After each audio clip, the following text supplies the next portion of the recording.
Quanto tempo que vocês estão fazendo manifestação? Há 1 ano. Nunca saí do quartel. Nunca saí. Cada 15 dias eu estou na porta do quartel com o protocolo da Polícia Militar. Nós somos lá do QG, quartel do QG. Eu, ela e mais uma meia dúzia, né? A gente ficou nos viadutos, cada 3 dias por semana. Fizemos os viadutos chamando o povo para acordar. Acorda, povo, acorda, Brasil. Vem pras ruas. Quem tiver contra esse governo, buzina. Teve 12% da população em frente ao QG. O restante da população, a juventude, estava todos fumando maconha, tomando cerveja, nos locais aonde as orgias, a baderna surge. 12% corresponde quem? Velho com a bengala na mão, um pé na casca de banana e o outro na copa. E tirar a chapa toda, no meu pensamento.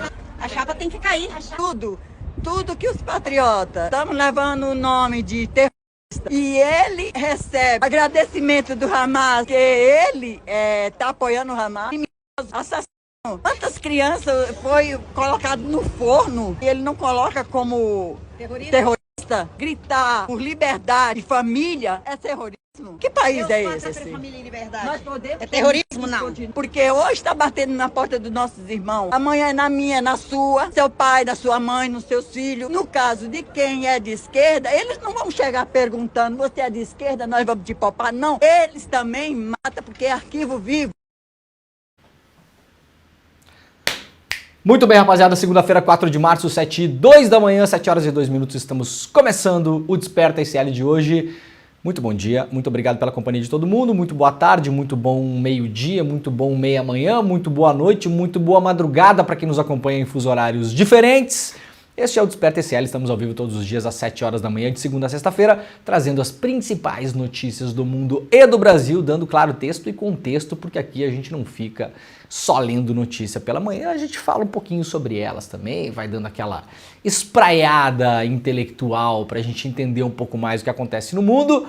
Esse vídeo do começo do programa foi feito pela Giovana Abreu, é uma atriz brasileira que foi para as ruas aí durante as manifestações do domingo em apoio aí ao senhor Jair Bolsonaro. Então você sabe, né? Há 2 categorias de seres humanos no Brasil, os que estavam acampados na porta dos quartéis e os maconheiros, né? Eu não vou perguntar pro Jimmy o que ele estava fazendo, porque talvez ele podia estar acampado e fumando maconha também, né, Jimmy? Não sei.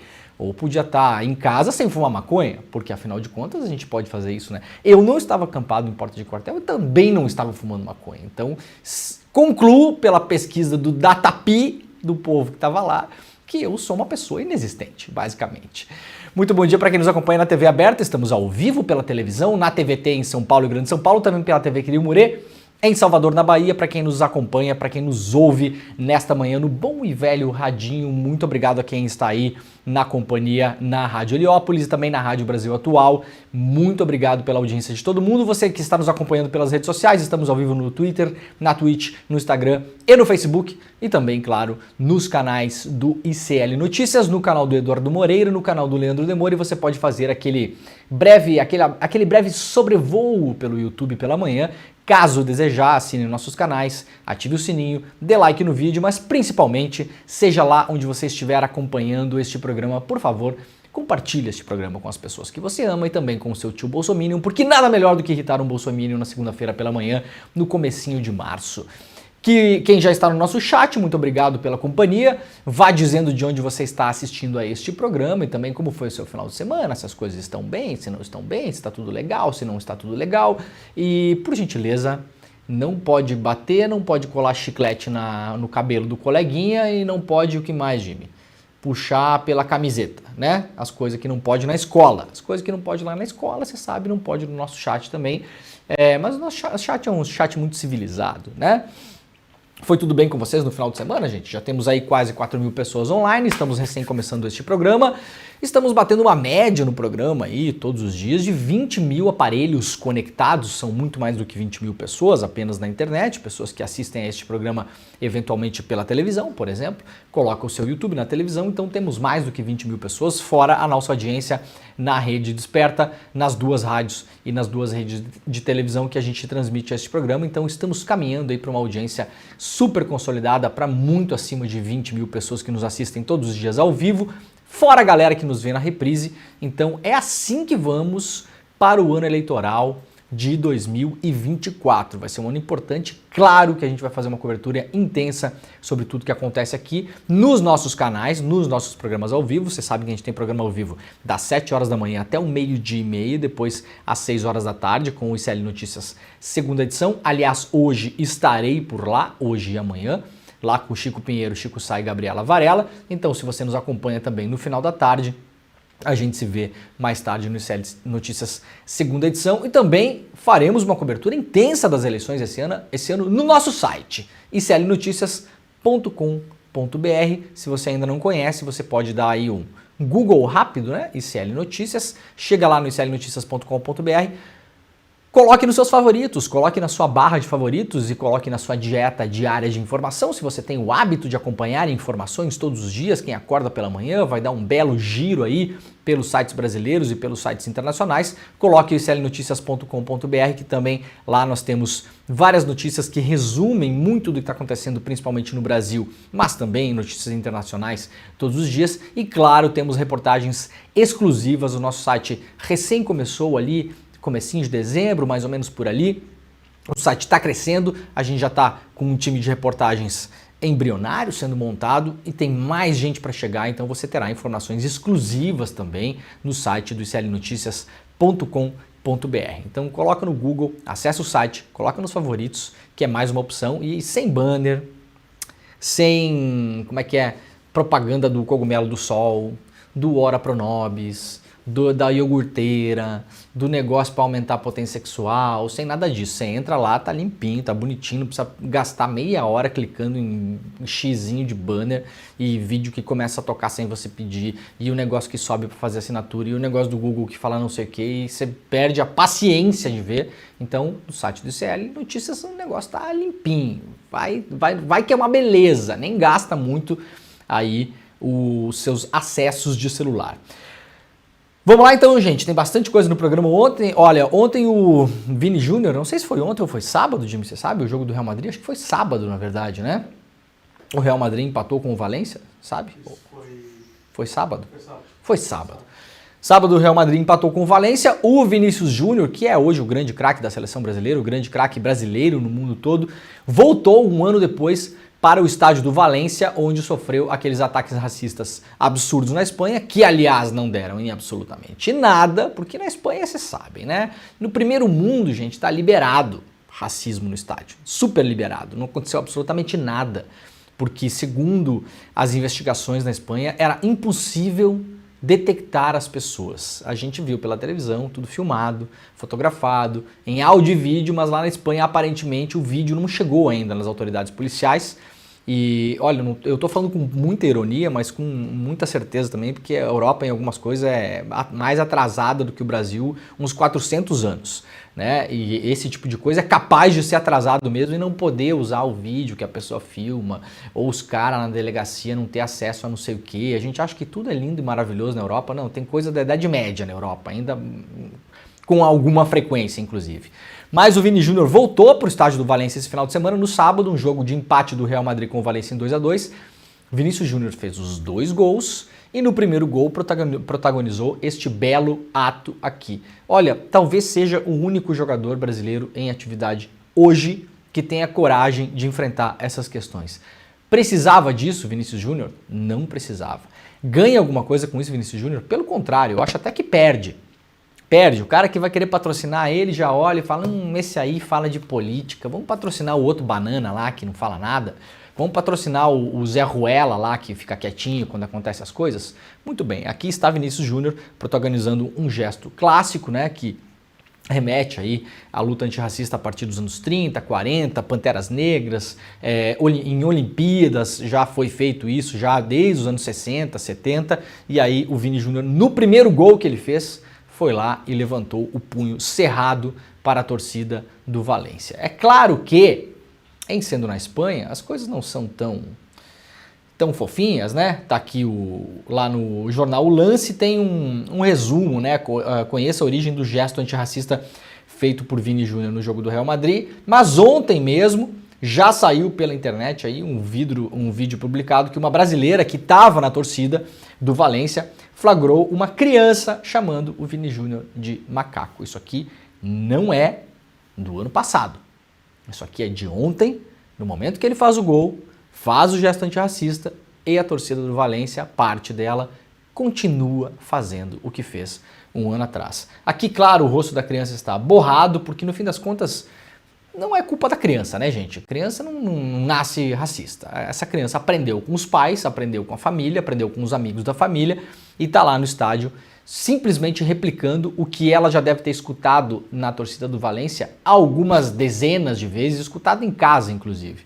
O filme é muito curto, não vai dar pra gente ouvir o áudio aqui, mas ela chama o Vini Júnior de macaco, nesse gesto racista, e reparem a atitude da senhora que está com a criança no colo, não sei se é a mãe, ou a irmã, uma tia, não sei quem é, tá? Uma senhora. Ao invés dela ficar envergonhada e repreender a criança, ela fica braba com quem? Com quem está filmando o ato. Porque você sabe, né? O problema não é fazer, o problema é ser flagrado fazendo. Isso vale para muita coisa na vida. Então dei uma olhada aqui rapidamente, ó. O vídeo tem só 8 segundos. Deixa eu deixar sem volume aqui, ó. A criança é filmada e aí a senhora que está com ela no colo, aí ó, o grande problema, claro, não é ter filmado, né? Tá aí a senhora muito indignada, não é ter a criança ter falado o que ela falou, tá aí a senhora muito indignada com a brasileira que estava na torcida nesse dia e filmou esse gesto. Obviamente, isso aqui já estava acontecendo antes do vídeo, porque vocês vejam que o celular está posicionado para onde a criança está sentada. Por quê? A brasileira devia estar sentada ali, ouviu algumas vezes e pensou, vou filmar. Filmou, a pessoa que não gostou e foi para cima de quem estava filmando. Então, o problema não é educar a criança para não falar isso. O problema é ser flagrado no estádio fazendo isso pela milésima vez. E vamos ser bem sinceros aqui, absolutamente nada vai acontecer com essas pessoas. Tá aí, ó.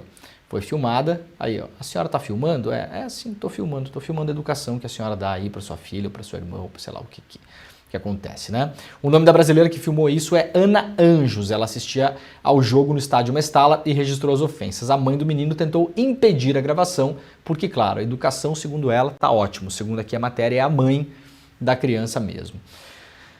Ai, ai, muito bem, parabéns pro Vini Júnior aí, né? Porque é exceção nos jogadores brasileiros, no mais das vezes um bando de bunda mole que hoje em dia se preocupa mais em faturar os seus milhões de dólares e euros do que fazer qualquer coisa que preste para a sociedade. Vamos lá para o Jornal o Globo. Apesar da explosão de casos de dengue, a vacina anti-dengue tem baixa procura no Sistema Único de Saúde e os estados vão tentar mudar a estratégia. O público-alvo inicialmente era muito restrito para algumas faixas de idade. Em algumas cidades tem vacina para cerca de 500 cidades no Brasil só, porque sempre lembrando aqui, tem apenas um laboratório que produz essa vacina, o laboratório japonês. Obviamente não tem condições de produzir para todo mundo no mundo todo. O Brasil é o país que mais comprou em quantidade de doses a vacina contra a dengue. Você consegue encontrar na rede privada, a vacina custa aí 500, 600, 700, 800 reais. Então, por favor, se você puder, vá para um posto de saúde para perguntar se você tem direito ou se alguém da sua família tem direito a tomar essas primeiras doses. Agora, a procura em relação à vacina é muito, muito baixa. Eu não sei se o Jornal o Globo deu aqui, né? Os números, deixa eu ver aqui, ó. O número representa que, segundo o levantamento do Globo, com as secretarias de saúde de estados e municípios, 82 mil crianças entre 10 e 11 anos foram imunizadas contra a doença em 9 estados, após 3 semanas do início da vacinação. Então não são todos os estados, são 9 estados. Não representa tudo, mas os levantamentos anteriores não são muito melhores do que isso. Segundo o levantamento do Globo, o número representa 11,6% das doses do primeiro lote. Apenas 0,02% da população total que pretende se vacinar em 2024, que são 3,2 milhões de pessoas. Então a procura está muito baixa. Não brinca com isso, gente. É de graça, vai lá, se vacina. Dengue não é brincadeira. Eu expliquei na sexta-feira aqui. Tem 4 tipos de dengue. Você pode pegar um primeiro tipo de dengue, passar bem por aquilo, ficar por um tempo imune em relação àquele tipo, mas não imuniza você em relação aos outros 3 tipos de dengue. E dengue é fatal.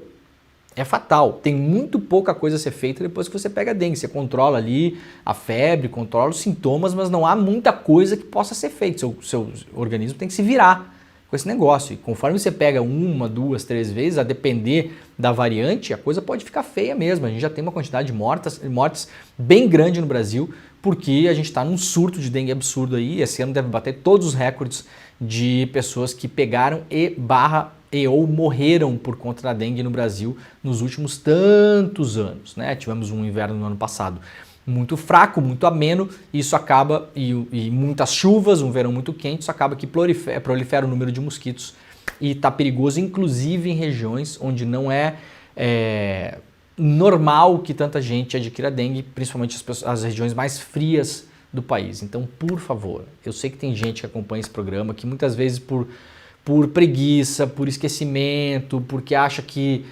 ainda tem pouca gente pegando em relação ao número da população. Custa nada, cara. Vai lá no posto de saúde, vê se tem a vacina. Se tiver, tomou rapidinho, deu pro seu filho, pra sua filha e tá resolvido.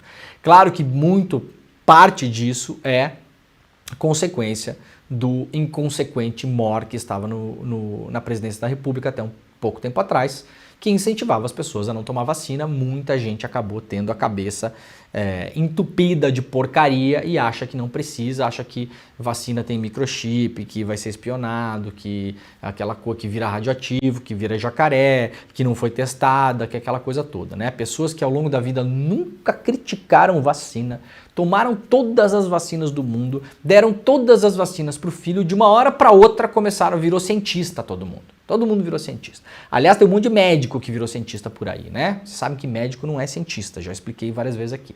Um médico pode ser cientista. Um médico não necessariamente é cientista. Aliás, a maioria dos médicos não é cientista. A maioria dos médicos é um profissional da saúde que fez um curso de medicina, foi lá, se especializou em alguma coisa e hoje está atuando no mercado, seja na iniciativa pública, no SUS, ou fazendo trabalhos voluntários, ou na iniciativa privada, nas suas clínicas, nos seus hospitais, lá ganhando o seu dinheirinho, trabalhando. Essas pessoas não são, atenção, não são cientistas, não são pessoas que trabalham com pesquisa, não são pessoas que estão na área da ciência, elas se formaram em uma área de saúde, mas não são cientistas. Então, o pediatra lá do seu filho, da sua filha, que se formou em 1996, e aí a cada 3, 4 anos vai num congresso e tal, não sei o que, ele não é infectologista, pode ser que o seu seja, eu tô falando da maioria, não é infectologista, não é especialista em vírus, não é estudioso da matéria, não é pesquisador, não está num centro de pesquisa, não tem as suas pesquisas avaliadas por pares, não faz parcerias de universidades no Brasil com universidades internacionais, não vai a congresso contar das suas descobertas científicas, porque a imensa maioria dos médicos não é cientista, tá bom? Não é assim, gente, não estou falando nenhuma novidade aqui. Tem médico que fica bravo comigo, né? Mas dá para discordar dessa afirmação? É a mesma coisa que eu falar que jornalista é cientista da comunicação. Não é. Não é. A imensa maioria dos jornalistas não são cientistas da comunicação. O jornalista formado em jornalismo, que é cientista da comunicação, ele está na ciência, fazendo pesquisa na universidade. Isso vale para qualquer profissão. Então não vai de cara aí na opinião do médico. Durante a pandemia a gente viu ortopedista falando de vacina, né? Me desculpa os ortopedistas, até tenho amigos que são. Mas calma lá, né, meu filho? Né? Aquela coisa, né? Calma lá, calma lá. Você não sabe do que está falando, não se mete, não coloca política no meio. Não vem com esse papinho que vocês começaram a desconfiar de vacina 4 anos atrás, tá? Que antes ninguém falava nisso. Então é política, é ideologia, é informação de zap zap, tá? Então vá para o posto de saúde, vacine o seu filho, uma vacina produzida no Japão, para quem não gosta da China, de Cuba, da Rússia. Essa é feita no Japão, a não ser que agora a gente vá chegar à conclusão que o Japão é comunista. Fora isso, vá vacinar, porque tem vacina encalhando no posto e esse negócio é sério mesmo, gente. Vamos lá para o iclnoticias.com.br. A Força Tarefa cerca a fazenda onde fugitivos de Mossoró foram vistos. Segue aí a busca pelos 2 fugitivos do presídio de segurança máxima de Mossoró que estão andando lá pela região, invadindo propriedades, invadiram um galpão agrícola nesse final de semana e tá difícil de pegar esses caras, né? Já concluiu-se numa investigação prévia que eles tiveram ajuda para escapar, inclusive.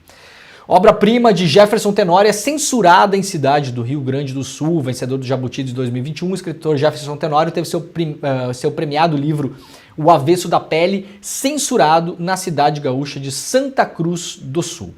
Janaína Venzon, diretora da escola Ernesto Alves, gravou um vídeo na sexta-feira em que critica palavras de baixo calão no livro em que ela chama de atos sexuais. A escolha da obra se deu pelo Programa Nacional do Livro e Material Didático, o PNLD, e foi feita pela própria diretora da escola. A diretora proibiu o livro na escola e pediu a retirada de todos os exemplares das bibliotecas de Santa Cruz do Sul até resposta do governo, que não aconteceu segundo a prefeitura da cidade. O Avesso da Pele, lançado em 2020, conta uma história sobre racismo, violência e identidade. É a história de uma ferida, segundo o próprio narrador Pedro, que busca recriar a vida dos pais, Marta e Henrique, professor de uma escola na periferia de Porto Alegre que é vítima de uma abordagem policial violenta. Lá no Instagram, o autor, o Jefferson Tenório, falou sobre o caso, disse que o Avesso da Pele já foi adotado em centenas de escolas pelo Brasil, venceu o mais importante prêmio da literatura brasileira, o Jabuti, foi finalista de outros prêmios, teve direitos de publicação vendidos para mais de 10 países, foi adaptado para o teatro. Além disso, o livro foi avaliado pelo Programa Nacional do Livro Didático em 2021, ainda no governo Bolsonaro.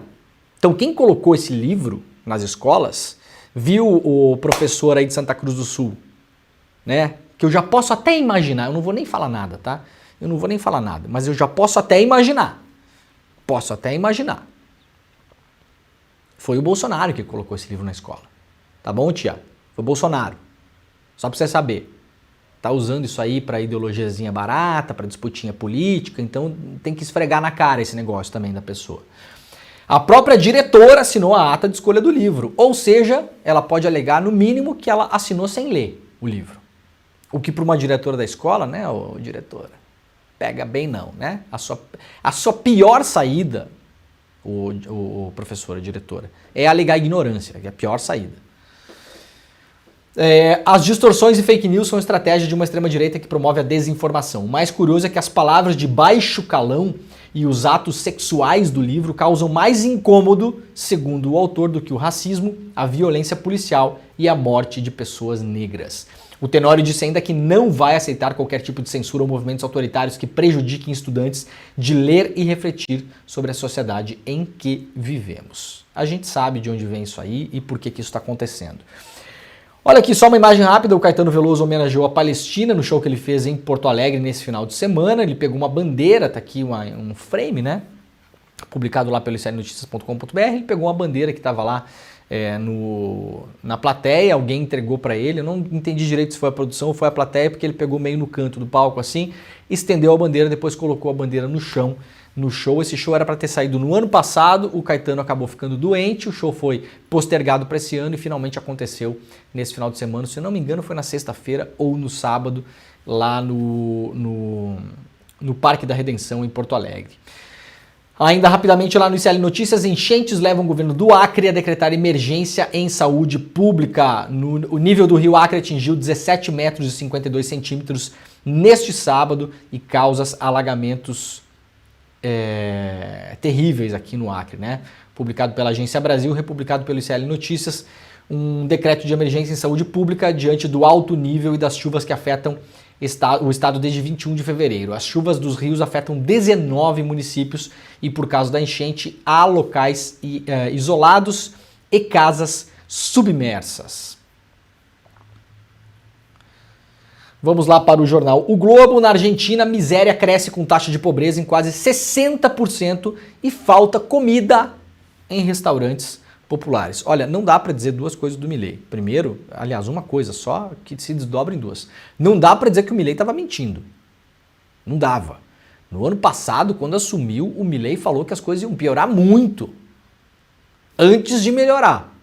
O melhorar, se vai melhorar, nós não sabemos. Até porque o Milei foi muito esperto, eu já falei aqui. Se você for ser contratado para um emprego, ou vai disputar a eleição esse ano, qualquer coisa, você usa a estratégia Milei, gente. A estratégia Milei, ela é brilhante. Você vai lá, a empresa vai contratar você. Você fala o seguinte, olha, fulano, senhor Leandro, o senhor está apto para este cargo? O que o senhor pensa? O senhor vai dar conta do recado? Vai fazer as coisas que tem que ser feitas aqui, aquela coisa toda?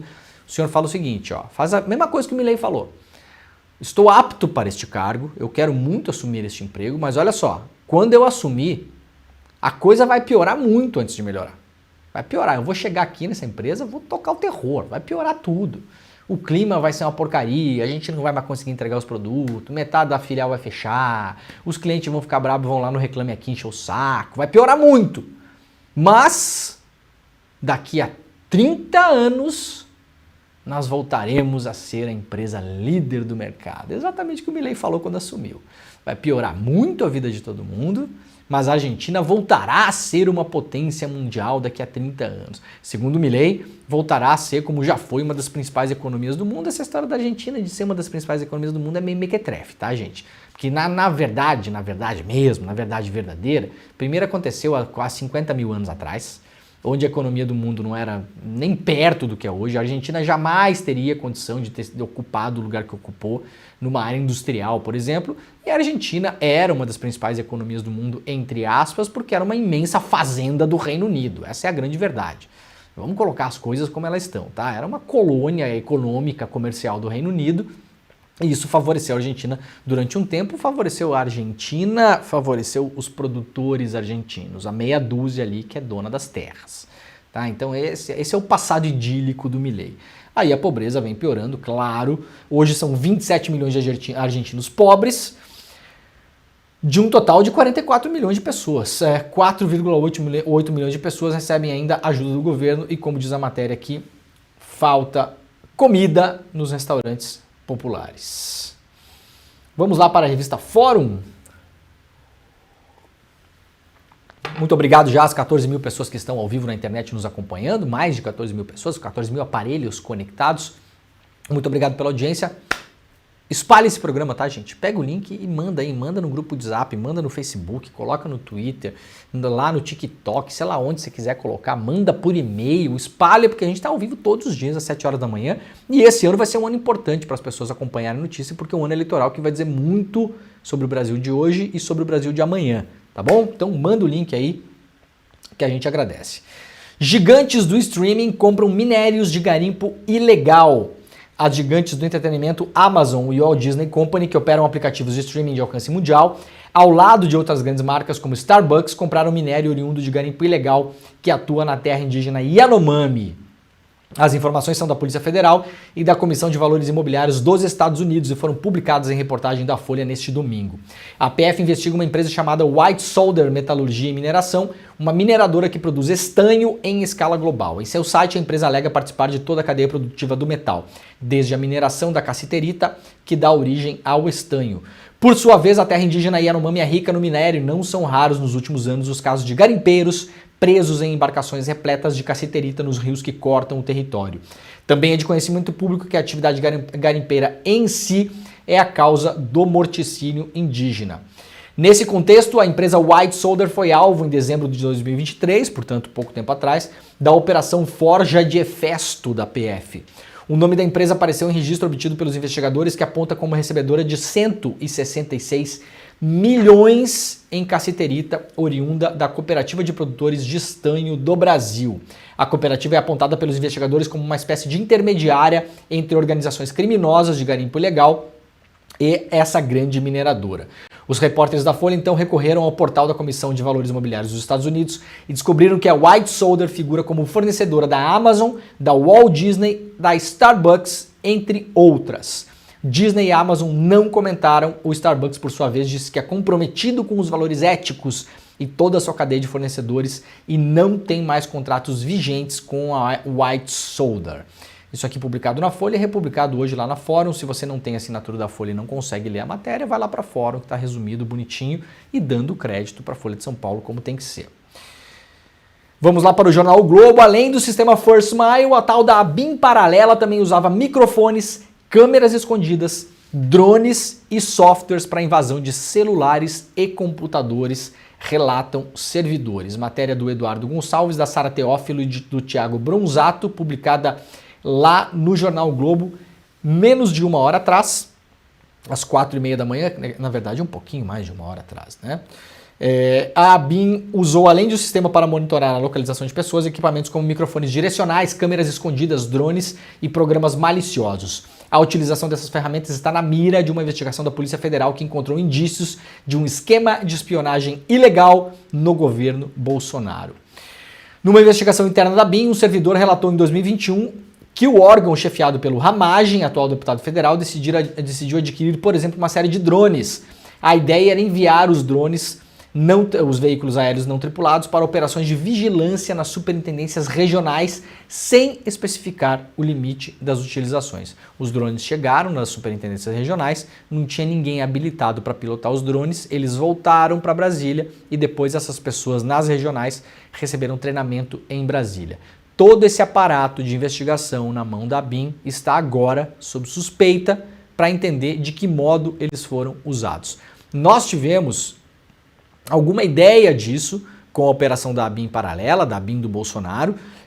Teve aí drones sobrevoando a casa do Camilo Santana, pessoas que alegaram que foram espionadas na rua, que notaram, investigadas, fotografadas, filmadas da rua, e principalmente o uso do tal do First Mile, que é o software que era capaz de identificar a localização das pessoas. Então saber que quando você está com o seu celular, você está em tal lugar reunido com tais e tais e tais pessoas. Esse é o uso que nós temos por enquanto, mas claro, tem todo um aparato de investigação nas mãos da ABIN que a gente ainda não sabe exatamente como foi usado.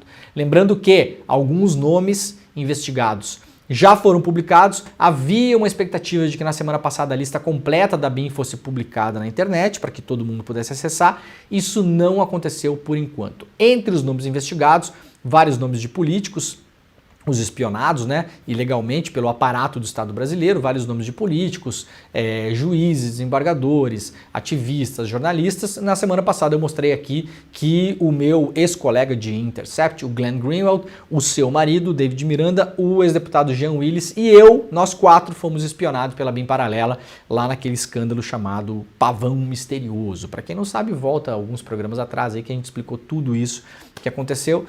Veremos onde essa coisa vai dar e veremos que medidas a gente pode tomar também no futuro, porque afinal de contas é o uso do aparato do Estado brasileiro que é mantido por mim. Então eu paguei para ser espionado, essa é a beleza dessa história, né? Por mim e por vocês.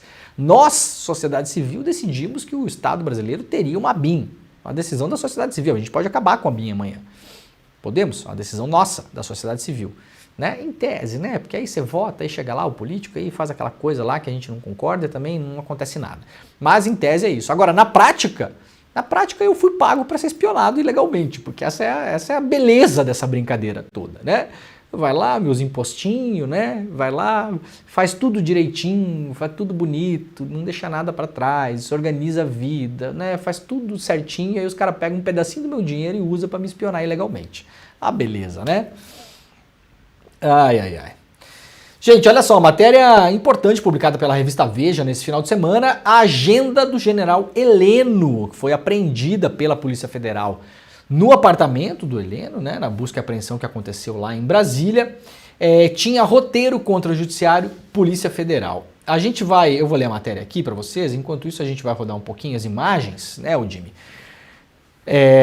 Enquanto eu leio a matéria da Veja, o que vocês estão vendo na tela paralela aí são as imagens da tal da agenda aí, ó. Tá aí, ó, vocês estão vendo por aqui, ó. Aqui, ó. Isso aqui tá com esse logotipo feio da revista Veja em cima, né? Porque foi a revista Veja que conseguiu, tudo bem, vai espalhar, né? Mas na verdade isso aqui é um documento que já está sob custódia pública, né? Deveria estar publicado para todo mundo aí. Né? Vocês sabem o quanto eu sou contra vazamento de operação de Polícia Federal, sou mesmo e falo todo dia aqui. Agora, isso aqui é notícia, a gente vai dar a notícia. Aqui vocês estão vendo as imagens, era uma espécie de diário de anotações, não era bem um diário, era uma agenda de anotações do Heleno mesmo, escrito à mão, vocês estão vendo por aí, com a letra do general Heleno e tudo, foi apreendido com ele, e a Polícia Federal encontrou essa agenda de uso pessoal do Heleno, e nela há um compilado de anotações que apontam para medidas que poderiam tolher o trabalho da Polícia Federal e, no limite, levar à prisão de delegados.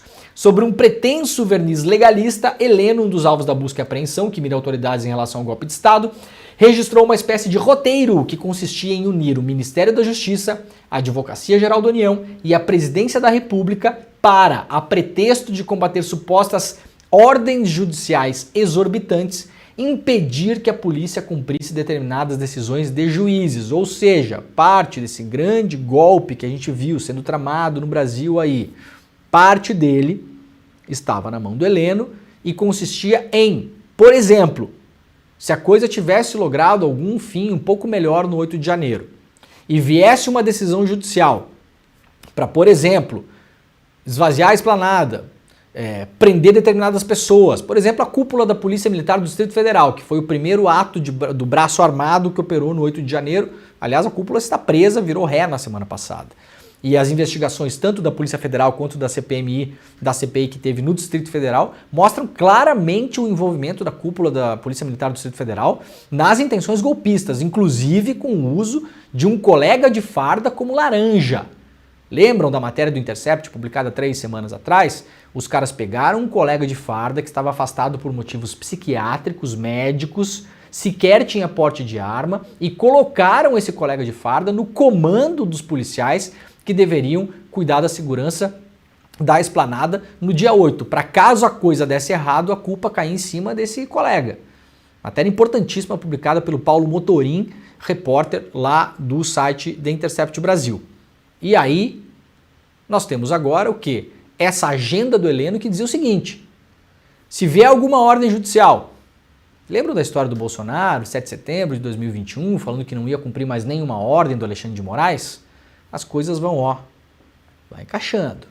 A coisa vai encaixando. O que tem na agenda do Heleno? Um grande concerto que partiria do executivo, ou seja, do Bolsonaro, das mãos do Bolsonaro, que juntaria Ministério da Justiça,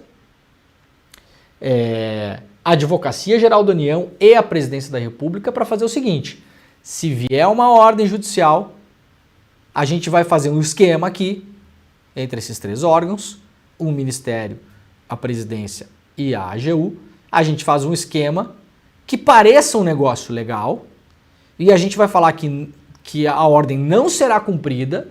Por quê? Porque a ordem é manifestamente ilegal. Então quem decidiria isso seria a Presidência da República, o Ministério da Justiça e a AGU. Então veio uma ordem do juiz, eles iam olhar e falar: não, essa aqui a gente não vai cumprir não.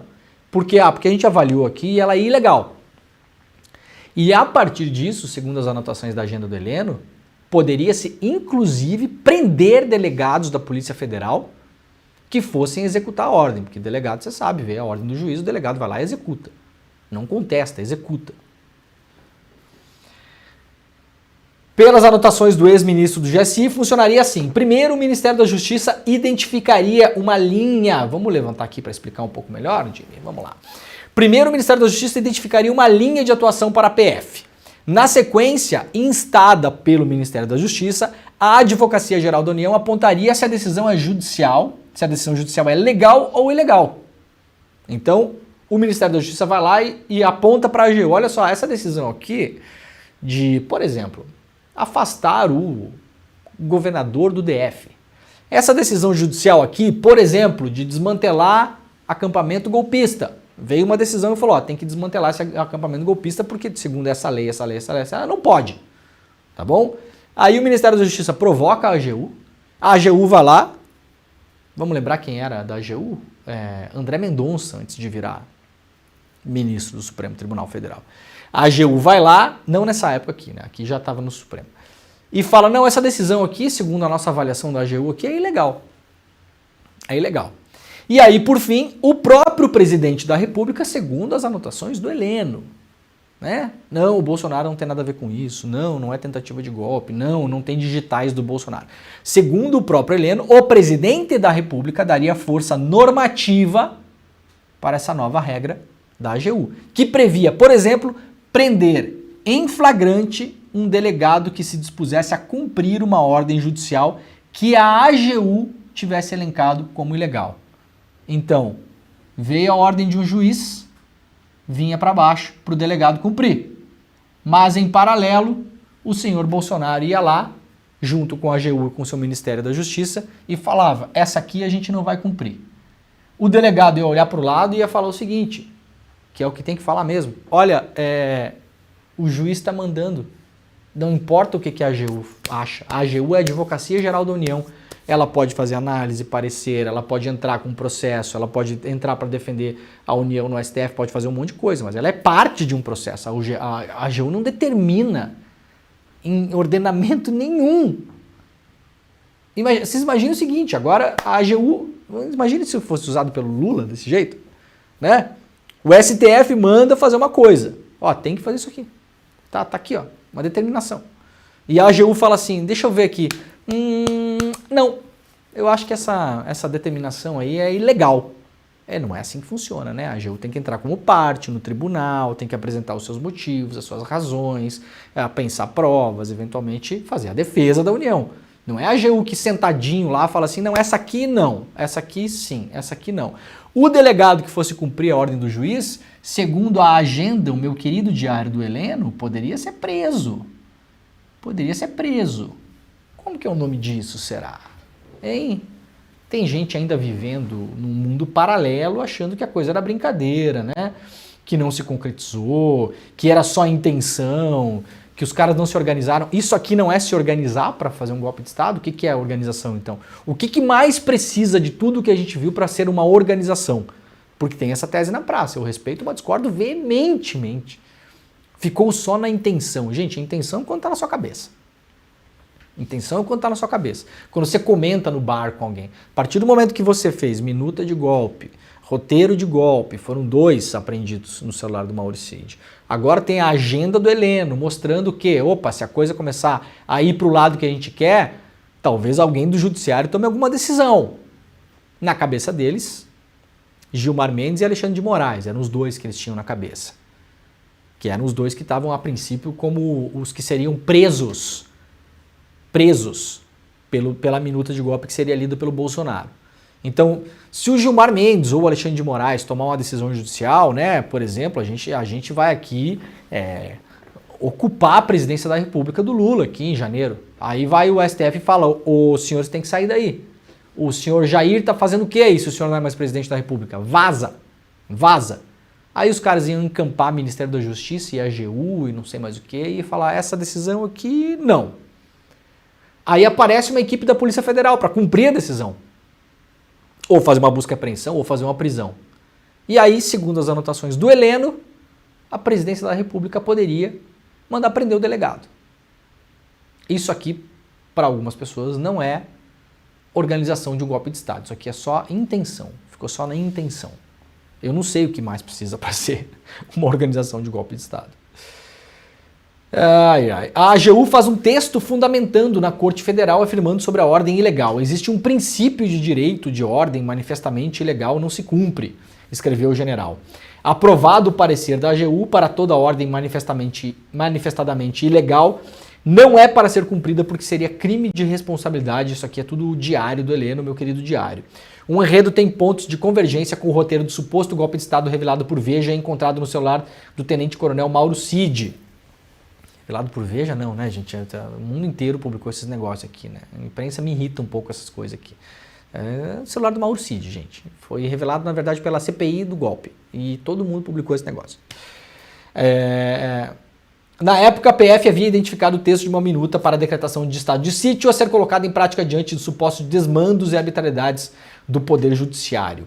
Dizia o documento em poder do Mauro Cid, o juiz de direito, seja ele ministro do STF ou não, nunca poderá agir sem a devida e esperada conformação em suas decisões à moralidade institucional. Enquanto guardiães da Constituição, os ministros do STF também estão sujeitos ao princípio da moralidade, inclusive quando promovem o ativismo judicial. E aí aqui a gente já mostrou, né, as imagens do meu querido diário do senhor Heleno. No auto de apreensão contra Heleno, que teve o apartamento que mora em Brasília vasculhado no dia 8 pela PF, policiais registraram ter encontrado também 2 documentos com o título Chegou a Hora de Salvar o Brasil e o outro chamado apenas General Heleno. Anotações sobre pretensas fraudes nas urnas eletrônicas, 4 relatórios no total de 4 páginas intitulados Relatório de Análise Urna Eletrônica 2016, Relatório de Análise do Código-Fonte dos Sistemas Eleitorais 2018, Relatório dos Testes de Confirmação TPS 2019 e Relatório de Inspeção de Códigos-Fontes do Sistema Brasileiro de Votação Eletrônica edição 2020. E menções ao que o militar chamou de o dossiê O Mecanismo das Fraudes. Segundo a PF ainda, o Heleno tentou esconder dinheiro quando a PF chegou lá, botar uns dinheiro no bolso aqui, ó. Chegou a PF, o Heleno foi trocar de roupa, é o que está descrito na matéria. Durante o primeiro momento da diligência, enquanto trocava de roupas, identificou que Augusto Heleno Ribeiro Pereira abriu uma gaveta e retirou 2 volumes da gaveta e colocou nos bolsos de sua calça. Posteriormente, ao término da diligência, na presença da testemunha e do advogado que acompanhou a diligência, foi cumprido o mandado de busca pessoal, identificando-se que os volumes tratavam de R$ 1.400 em espécie em notas de 100. Por não se enquadrar no valor constante no mandado de apreensão, o dinheiro foi devolvido. Era pouco dinheiro, mas o Heleno estava tentando botar lá uns pila no bolso, né? Talvez, Jimmy, para comprar cigarro na cadeia, vai saber, né? A pessoa tem que se prevenir, tá certa ela. Você não faria o mesmo? Você estava acampado no quartel ou estava fumando maconha? Uma das duas coisas, não tem outra opção, tá? É uma das duas. Nas buscas contra o general Heleno, um dos mais próximos apoiadores do Bolsonaro, os investigadores também apreenderam um relógio Hublot, marca Classic Fusion, modelo Classic Fusion, cujo preço pode variar de R$ 40 mil até R$ 70 mil, e também 2 pistolas em Bell 9mm. Muito bem, o general Heleno estava com um reloginho lá de 40 pau, né? Lembrando que o general Heleno já foi obrigado a devolver um Rolex no escândalo das joias do Bolsonaro. Então nós vimos que devolveu um, mas aparentemente ficou com outro em casa. Pode ter comprado com o seu próprio dinheiro também o Heleno, porque o Heleno ganha bem pra caramba, vocês sabem disso, né? E militar, para além de tudo, quando sai ali do exército e vai acumular esses cargos aí, acumula salário. Tem aposentadoria integral, aí vai pro ministério, acumula o salário de ministro, aí recebe o jeton e não sei o que, não sei o que. Então, pro Heleno comprar um reloginho aí de 50 pau, tá dentro. Acho que esse aí é dele mesmo, eu acho, não sei. Até porque o pessoal da Arábia Saudita lá não ia dar esse Hublot, né? Que esse aí é meio... Esse aí dá pra comprar em aeroporto, sabe, gente? Esse aí é um reloginho meio... Eu sei que você é pobre e fica assim, ó, nossa, 40 mil e tal, mas isso é pensamento de quem não tem dinheiro, tá? Esse relógio do Heleno aí, esse aí tem em aeroporto. Esse aí, pagar um reloginho aí, 7 mil dólares, 8 mil dólares, Heleno pagou, né? Tudo certo. Mas o Rolex lá da Arábia Saudita, o cara teve que devolver, né? Depoimentos de ex-comandantes reforçam o elo de Bolsonaro com o plano de golpe. Os ex-comandantes do Exército Freire Gomes e da Aeronáutica Carlos Batista Júnior relataram à Polícia Federal os detalhes sobre as articulações golpistas conduzidas pelo Bolsonaro e confirmaram a participação em uma reunião convocada por Bolsonaro para discutir uma minuta de um decreto golpista, reunião essa publicada pela imprensa, mais especificamente pelo jornal Financial Times no ano de 2022, mostrando que essa reunião tinha acontecido e que dos 3 comandantes da força, pelo menos um deles, o Almir Garnier, comandante da Marinha, tinha dito sim ao golpe de Estado no Brasil.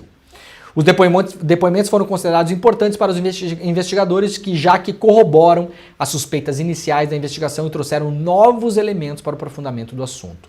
O depoimento do Freire Gomes, o ex-comandante do Exército, aconteceu na última sexta-feira e teve duração de mais de 10 horas.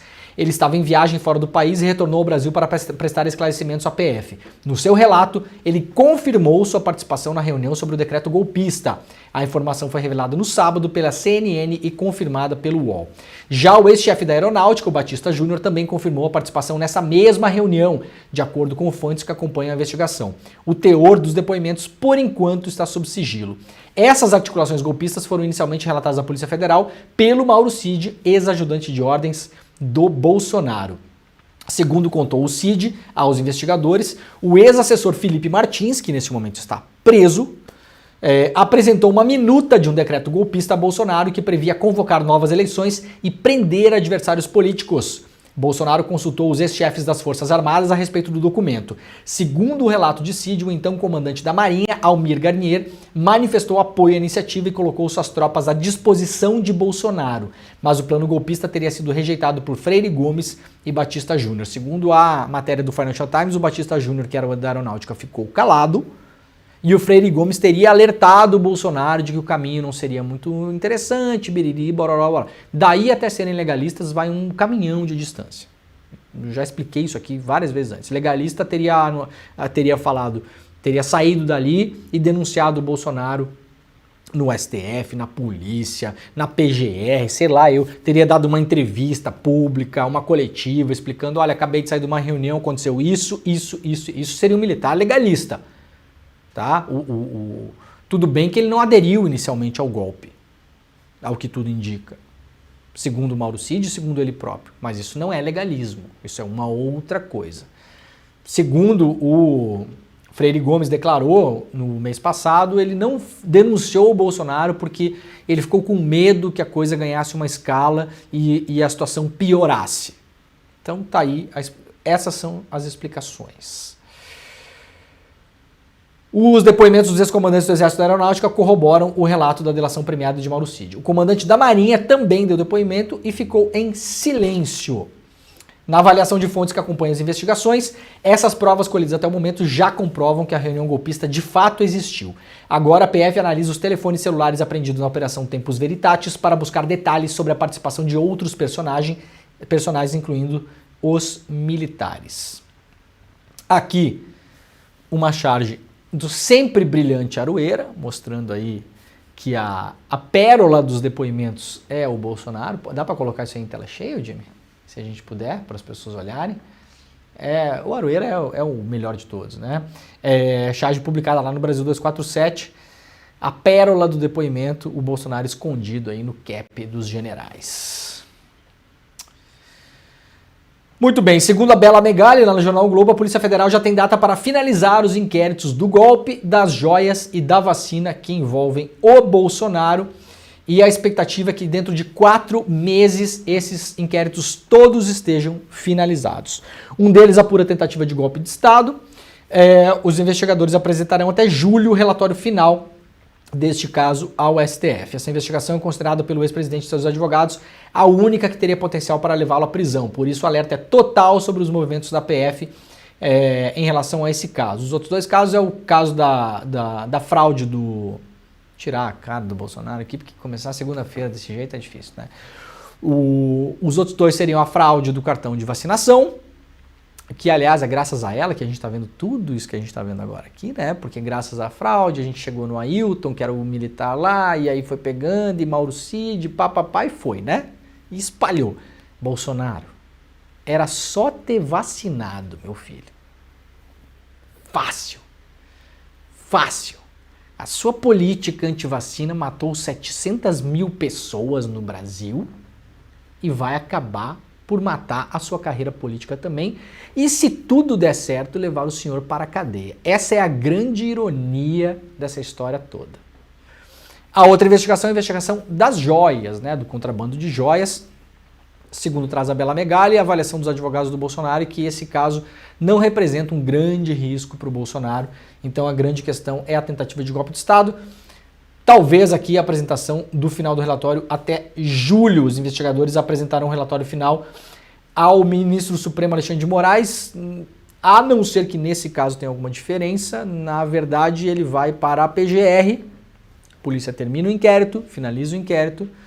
Vai para a PGR recepciona, analisa, pode pedir diligências adicionais também, e a partir do momento em que achar que o inquérito está pronto para oferecer denúncia, pode oferecer denúncia ou arquivar.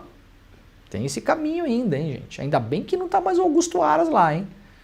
Se tivesse, o inquérito da PF chegaria na mão do Aras e ele faria o que fez com todos os inquéritos relativos ao Bolsonaro nos 4 anos em que esteve na PGR. Jogaria no lixo. Agora com o Paulo Gonet, vamos ver, né? Se o Paulo Gonet vai apresentar, vai oferecer denúncia para a justiça ou não. E aí a justiça vai dizer se aceita a denúncia ou não. Então nós temos um caminho ainda pela frente, tá, gente? Se até julho termina o inquérito, depois ele vai para a PGR, depois ele, eventualmente, ele vai para a Justiça tem que aceitar o inquérito, aí o Bolsonaro e essa gente toda horrível aqui vira ré. E aí começa o processo. As audiências, ouvir testemunha, a defesa, aí começa o processo.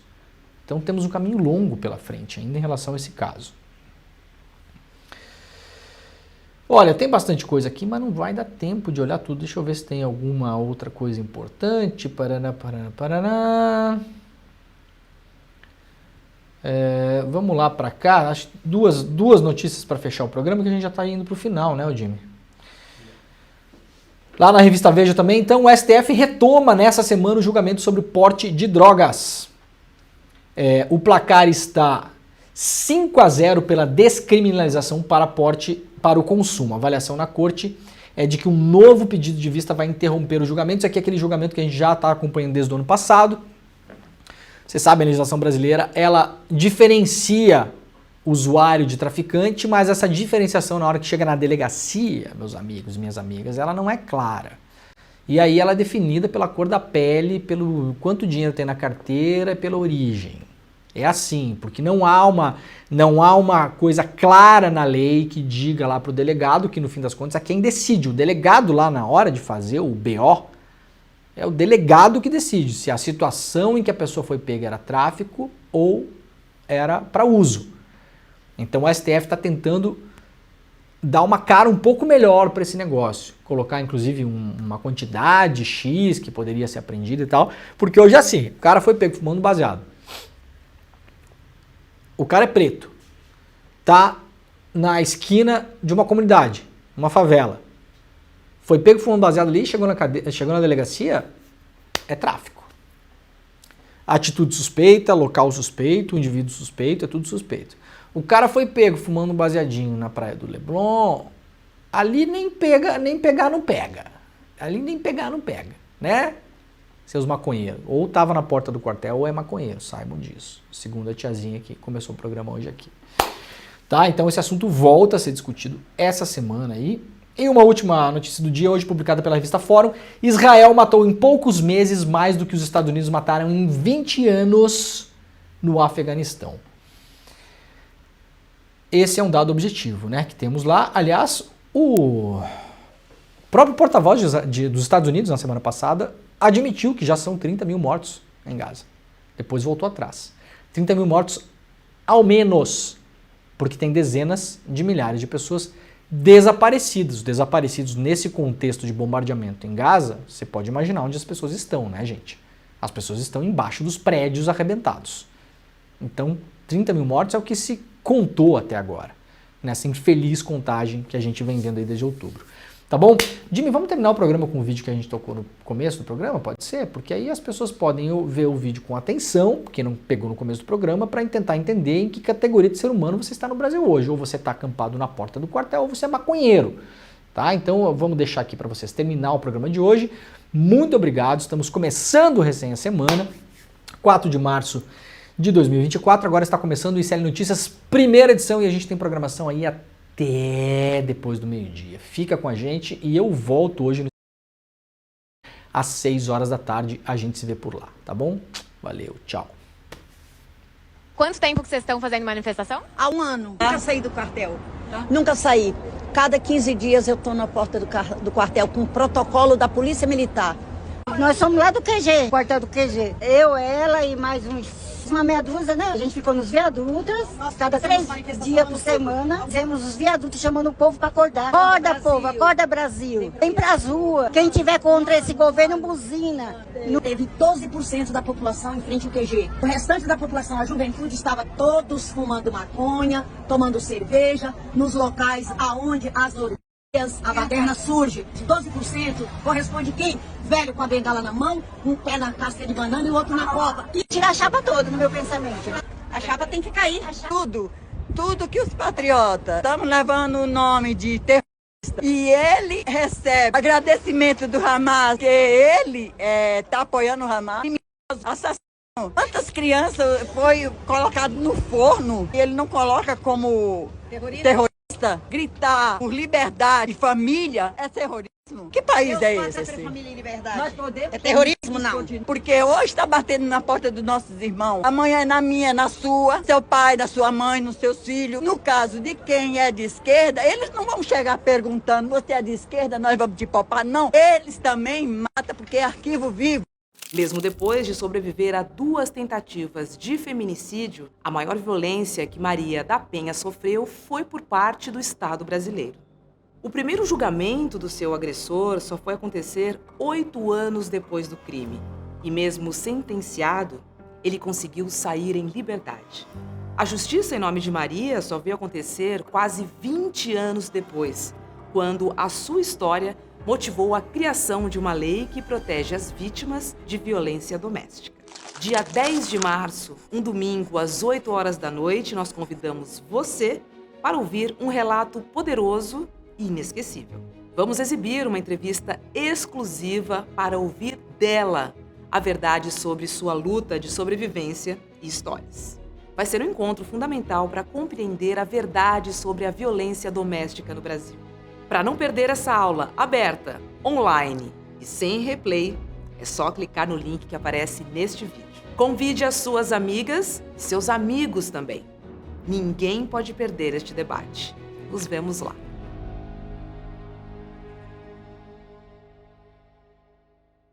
E aí, galera, tem super novidade na área. Tá vendo aqui atrás? O site do ICL Notícias está on! É isso aí, o maior jornal da internet no Brasil agora tem a sua versão portal também, com a mesma luta e a mesma independência, levando até vocês todos os dias as melhores notícias. Acesse de onde você estiver, www.iclnoticias.com.br. A gente chegou para fazer jornalismo de verdade, sem rabo preso com ninguém. Nosso compromisso com a verdade e com a mudança. Eu quero dar para vocês da nossa comunidade uma missão, um pedido de ajuda. Pega esse link e envia para todos os seus contatos do Telegram, do WhatsApp. A gente precisa fazer essa novidade chegar para todo mundo. Onde tiver notícia, o portal ICL Notícias vai estar lá, com independência e seriedade. Clica lá e mande para os seus amigos. Vambora! A revolução está só começando.